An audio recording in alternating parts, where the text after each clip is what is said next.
الحمد لله نحمده ونستعينه ونستغفره ونعوذ بالله من شرور أنفسنا ومن سيئات أعمالنا من يهده الله فلا مضل له ومن يضلل فلا هادي له وأشهد أن لا إله إلا الله وحده لا شريك له وأشهد أن محمدا عبده ورسوله لا نبي بعده سبحانك لا علم لنا إلا ما علمتنا إنك أنت العليم الحكيم اللهم علمنا ما ينفعنا وانفعنا بما علمتنا وزدنا علما يا فتاح يا عليم قال الله تعالى في كتابه العزيز يا أيها الناس يا أيها الذين آمنوا اتقوا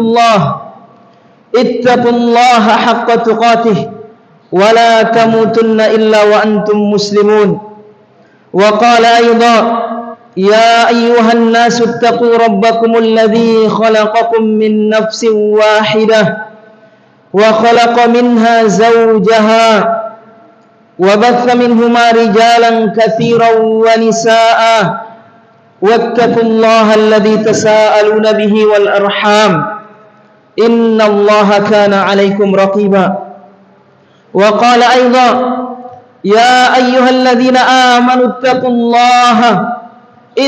الله وقولوا قولا سديدا يصلح لكم أعمالكم ويغفر لكم ذنوبكم ومن يطع الله ورسوله فقد فاز فوزا عظيما وقد قال نبينا عليه الصلاة والسلام فإن أصدق الحديث كتاب الله وخير الهدي هدي محمد صلى الله عليه وعلى آله وسلم وشر الأمور محدثاتها فإن كل محدثة بدعة وكل بدعة ضلالة وكل ضلالة في النار جماعة Jumat yang sama berbahagia, rahimani wa rahimakumullah.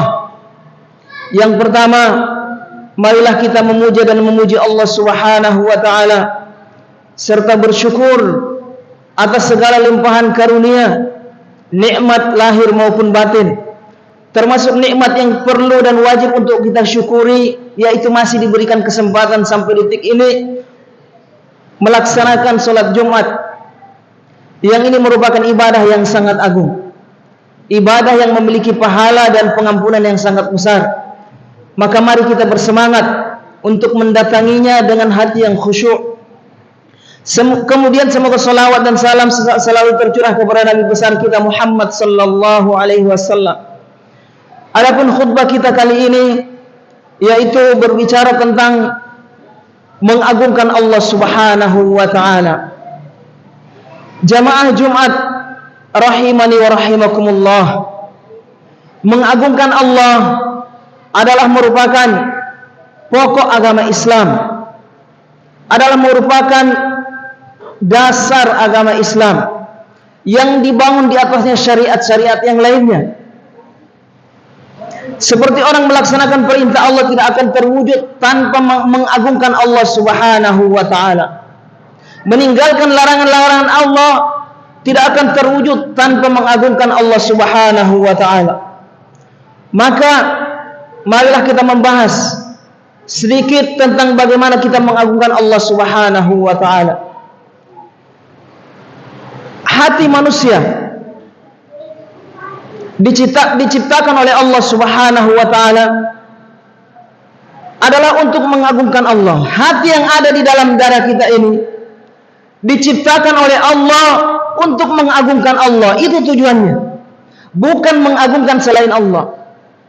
Dan secara fitrah atau secara tabiat, hati manusia itu akan mengagungkan sesuatu yang dianggapnya besar, yang disangkanya besar, agung. Itu pasti. Tidak mungkin dia tidak akan mengagungkan sesuatu. Oleh sebab itu Allah Subhanahu wa taala memerintah kepada kita umat Islam, umat yang mentauhidkan Allah, untuk mengagungkan Allah Subhanahu wa taala. Karena salah orang yang mengagungkan selain Allah. Karena hati diciptakan oleh Allah untuk mengagungkan Allah, bukan mengagungkan selain Allah. Allah Subhanahu wa taala mengatakan dalam Al-Qur'an, "Wa man yu'azzim sya'airallah fa innaha min taqwal qulub." Wa man, siapa saja, yu'azzim, yang mengagungkan sya'airallah, syiar-syiar Allah. Apa itu syiar Allah? Yaitu agama yang mulia ini, ajaran agama yang mulia ini adalah syiar Allah semuanya. Baik perkara yang wajib maupun perkara yang sunnah, baik berupa meninggalkan larangan maupun melaksanakan perintah, semuanya adalah syiar Allah Subhanahu wa taala. Jadi siapa yang mengagungkan syiar-syiar Allah, fa innaha min taqwal qulub, sesungguhnya dia adalah ketakwaan yang muncul dari dalam hati. Termasuk makna takwa adalah mengagungkan dan takut kepada Allah Subhanahu wa taala. Jadi hati kita ini diciptakan untuk mengagungkan Allah Subhanahu wa taala, bukan mengagungkan selainnya. Maka salah orang yang mengagungkan selain Allah, yang mereka sangka itu sesuatu yang agung padahal bukan. Dan ini Allah sebutkan di dalam Al-Qur'an, "In hiya asma'un sammaitumuha antum wa aba'ukum ma anzalallahu biha min sultan." Tidaklah apa yang mereka agungkan, mereka sembah, yang mereka anggap Tuhan selain Allah Subhanahu wa taala, hanyalah sekedar nama-nama, hayalan-hayalan yang mereka anggap itu Tuhan, yang mereka anggap itu besar, agung, hanyalah sekedar nama atau hayalan yang tidak ada hakikatnya. Hanyalah sekedar nama, kata Allah. Namun yang benar untuk diagungkan hanyalah Allah Subhanahu wa taala. Manusia sampai pada puncak pengagungan atau titik pengagungan yang sebenarnya ketika dia membandingkan apa yang dia anggap agung, yang dia anggap besar. Makanya orang-orang yang di luar Islam mengagungkan selain Allah karena mereka membatasi pengagungan mereka terhadap apa yang mereka lihat. Ada yang mengagungkan hewan dan mereka sembah. Kenapa mereka sembah? Karena mereka menganggap itu sesuatu yang agung. Ada yang mengagungkan pepohonan, ada yang mengagungkan bebatuan, ada yang mengagungkan orang-orang soleh, kuburan-kuburan mereka. Ini termasuk bentuk pengagungan dan mereka sembah selain Allah Subhanahu wa taala. Karena mereka menyangka itu memiliki keagungan, memiliki pengaruh yang kuat. Namun ini keliru. Pengagungan yang keliru. Yang benar, kita diajarkan oleh syariat untuk membandingkan. Dalam mengagungkan sesuatu kita harus membandingkan. Karena dari pengagungan ini muncul penyembahan, muncul rasa takut, muncul pengkultusan, sujud dan seterusnya dari berbagai macam ibadah. Ketika kita melihat sesembahan yang disembah oleh selain Allah, mereka memiliki kekurangan. Oleh sebab itu disebutkan oleh Allah di dalam Al-Quran kekurangan yang disembah selain Allah. Mereka tidak bisa melihat, tidak bisa mendatangkan musibah dan tidak bisa mendatangkan manfaat. Setelah dibandingkan apa yang dianggap agung, maka kita akan sampai pada kesimpulan, pada puncak bahwasanya tidak ada yang lebih besar selain Allah Subhanahu wa taala. Tidak ada yang lebih agung dari selain Allah Subhanahu wa taala. Oleh sebab itu marilah kita mengagungkan Allah Subhanahu wa taala dengan sebenar-benarnya pengagungan. Bagaimana caranya supaya hati kita ini mengagungkan Allah Subhanahu wa taala? Di antara caranya yang disebutkan oleh para ulama agar dalam hati kita itu muncul pengagungan adalah dengan mentadaburi ayat-ayat Allah yang berkaitan dengan kebesaran Allah, keagungan Allah. Di antaranya Allah Subhanahu wa taala berfirman dalam Al-Qur'an, "Alam tara annallaha yasjudu man fis samawati wa man fil ard." Tidakkah engkau melihat bahwasanya Allah sujud seluruh apa yang ada di langit dan seluruh apa yang ada di bumi. Wasyamsu wal qamar wan nujum, demikian juga bulan sujud kepada Allah Subhanahu wa taala. Matahari sujud, wan nujum, bintang ke bintang seluruhnya sujud kepada Allah Subhanahu wa taala. Wal jibal, gunung yang begitu tinggi menjulang, sujud kepada Allah, kata Allah di dalam Al-Qur'an. karena itu ciptaannya. Dia yang lebih tahu bagaimana sujudnya mereka ini. Karena sujud setiap makhluk adalah sesuai dengan bentuknya. Berbeda dengan kita manusia. Sujud kita kepada Allah Subhanahu wa ta'ala. Kemudian Allah mengatakan wadawab, demikian juga makhluk-makhluk hidup yang ada di bumi. Hewan semuanya sujud kepada Allah Subhanahu wa ta'ala. Wa katsirun minan nas, dan sebagian dari manusia. Allah mengatakan sebagian dari manusia. Karena di antara manusia ada yang tidak mau sujud kepada Allah Subhanahu wa ta'ala. Coba lihat, perhatikan jamaah Jumat yang dimuliakan Allah Subhanahu wa ta'ala. Allah memberitahukan kepada kita lewat ayat yang agung ini bahwasanya seluruh apa yang ada di langit, bahkan langitnya sendiri, seluruh apa yang ada di bumi, bahkan buminya sendiri, langit, gunung-gunung, hewan, bahkan apa yang ada di dalam tubuh kita, darah kita, daging kita. Wa fi anfusikum afala tubsirun, dalam diri kalian apakah kalian tidak melihat, tidak memperhatikan, yaitu mereka itu sujud kepada Allah Subhanahu wa ta'ala. Sujud ini tidak akan terwujud tanpa pengagungan, membesarkan siapa yang dia sujudi, mengkultuskan siapa yang dia sujudi.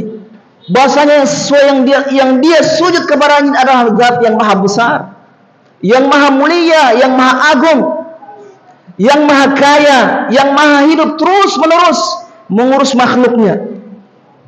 Kemudian dalam ayat yang lain Allah Subhanahu wa ta'ala berfirman, wa ma qadarullaha haqqa qadrih, tidaklah mereka mengagungkan, membesarkan, mengkultuskan Allah dengan sebenar-benarnya pengagungan.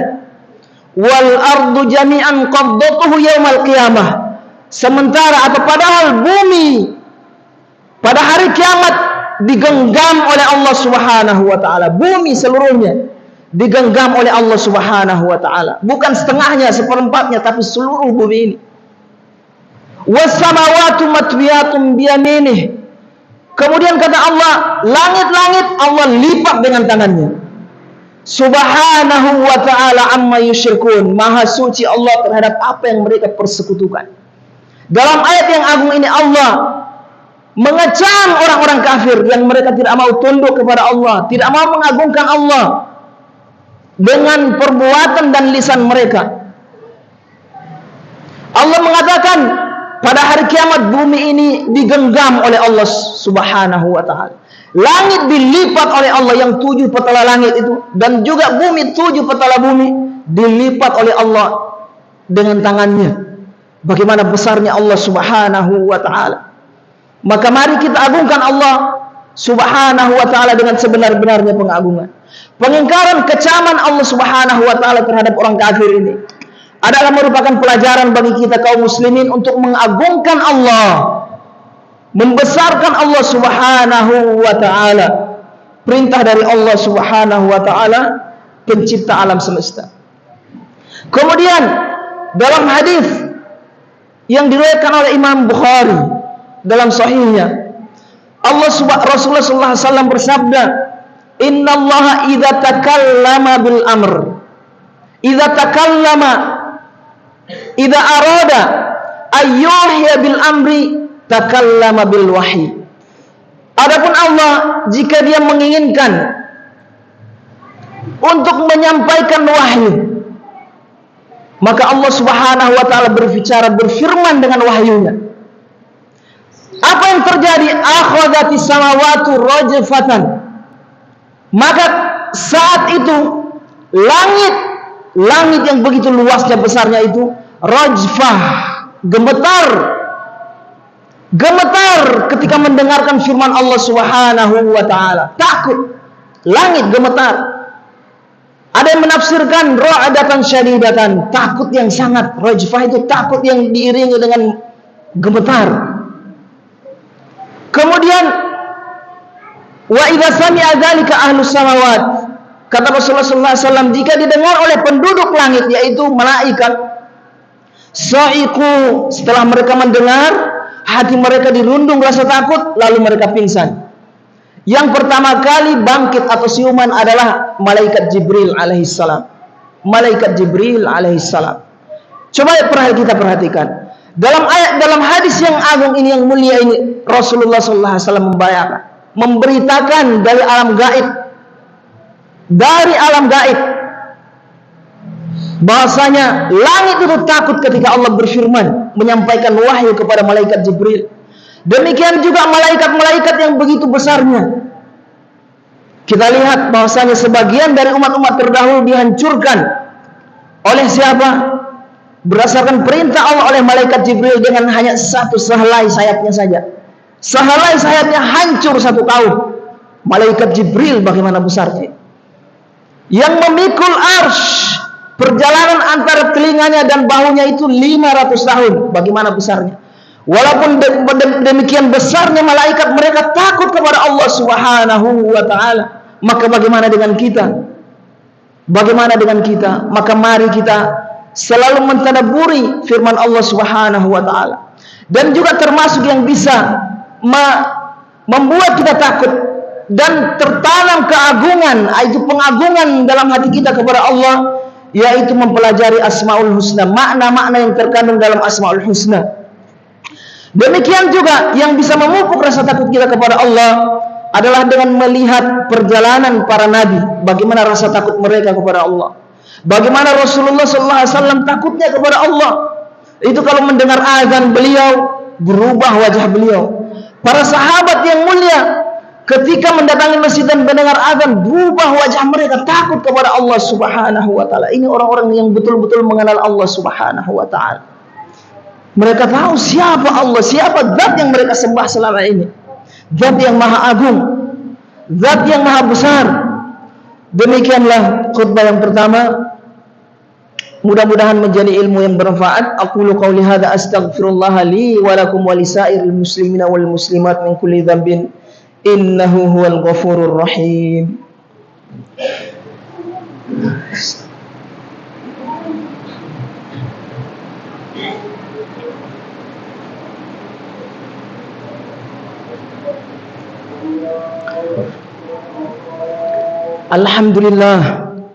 Alhamdulillahilladzi arsala rasulahu bil huda wa dinil haqq liyudhhirahu 'alad dini kullih wa kafaa billahi shahida wa ashhadu an la ilaha illallah wahdahu la syarika lah wa ashhadu anna Muhammadan 'abduhu wa rasuluhu la nabiyya ba'dah. Qala Allah ta'ala fi kitabihil karim, ya ayyuhalladzina amanu taqullaha haqqa tuqatih wa la tamutunna illa wa antum muslimun. Jamaah Jumat yang dirahmati Allah Subhanahu wa ta'ala. Kemudian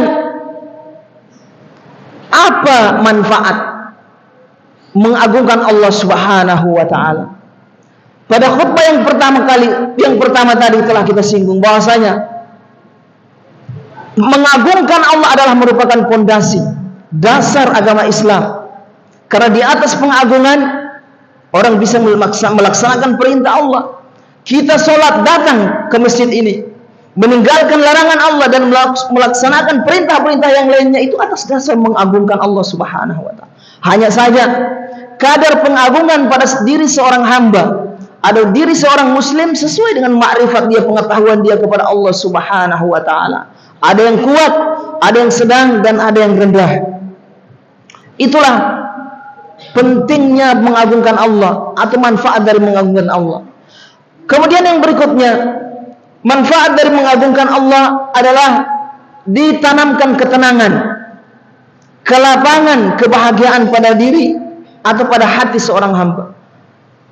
Allah Subhanahu wa ta'ala berfirman dalam Al-Quran, man amila salihan, man siapa saja, laki-laki, perempuan, mau orang kaya, orang miskin, mau orang yang tertimpa musibah atau yang tidak, dalam seluruh keadaannya siapa saja, amila salihan, beramal soleh, mengamalkan kebaikan, mengamalkan perintah Allah dan menjauhi larangan Allah, wa huwa mu'min, dalam keadaan dia beriman kepada Allah. Termasuk yang ada yang menafsirkan beriman kepada Allah, yaitu orang yang mengagungkan Allah Subhanahu wa ta'ala dengan sebenar-benarnya pengagungan, yang membesarkan, mengkultuskan Allah Subhanahu wa ta'ala, yang takut kepada Allah, yang cinta sepenuh hati kepada Allah, yang selain hanya pengikut. Dia mencintai selain Allah hanya sekedar pengikut, tapi sumber kecintaannya adalah kepada Allah Subhanahu wa ta'ala. Yang bertawakal, menyandarkan hatinya kepada Allah Subhanahu wa ta'ala. Dia beramal soleh dan mengagungkan Allah Subhanahu wa ta'ala. Falanuhyiyannahu hayatan thayyibah. Maka sungguh kata Allah, kami akan hidupkan dia dalam keadaan thayyib, dalam keadaan yang bagus. Kehidupan yang bagus yang dimaksud di sini dijelaskan oleh para ulama adalah kehidupan yang lapang, memiliki hati yang lapang. Di kondisi mendapat nikmat, hatinya tetap lapang. Di kondisi mendapat musibah, kondisi terendah dari kehidupan dunianya, hatinya tetap lapang. Jadi jangan kita melulu mengaitkan bahwasanya orang yang hatinya lapang, bahwasanya kebahagiaan itu orang yang memiliki harta yang melimpah, fasilitas dunia yang terpenuhi, yang memadai. Tidak. Bahkan di sana ada orang yang dalam kondisi sempit hatinya tetap lapang. Lihat di sana ada yang memiliki harta yang melimpah, fasilitas yang memadai, tapi hatinya sempit. Oleh sebab itu Allah mengatakan, wa man a'rada an dzikri, siapa yang berpaling dari zikir kepadaku, termasuk tidak mengagungkanku, fa inna lahu ma'isyatan dhanka, maka sungguh kami akan berikan, tanamkan dalam hatinya ma'isyatan dhanka, hati yang sempit, penghidupan yang sempit. Ini Allah Subhanahu wa ta'ala yang mengatakan dalam Al-Quran. Kemudian Allah mengatakan, kita kembali ke ayat yang pertama tadi, wala najziyannahum bi ahsani ma kanu ya'malun. Orang yang beramal soleh, beriman, mengagungkan Allah Subhanahu wa ta'ala tadi dengan sebenar-benarnya pengagungan, mengkultuskan Allah dengan sebenar-benarnya pengkultusan, kami akan balas mereka dengan balasan yang lebih bagus dari amalan mereka. Jadi balasan Allah terhadap orang yang mengagungkan Allah, beriman kepada Allah, beramal soleh, adalah balasan yang terbagus, terbaik kata Allah, baik di dunia ini maupun di akhirat. Baik di dunia ini maupun di akhirat. Balasan di akhirat adalah diselamatkan dari kengerian api neraka dan dimasukkan oleh Allah Subhanahu wa ta'ala ke dalam surganya. Kita mohon kepada Allah, mudah-mudahan kita termasuk atau dijadikan oleh Allah termasuk orang yang mengagungkannya, mengkultuskannya, takut hanya kepadanya, mencintai sepenuh hati kepadanya, bertawakal, menyandarkan hati dan harapan kita hanya kepada Allah Subhanahu wa ta'ala, menyembah hanya kepada Allah, tidak kepada selainnya. Marilah kita berdoa untuk diri-diri kita dan seluruh kaum muslimin.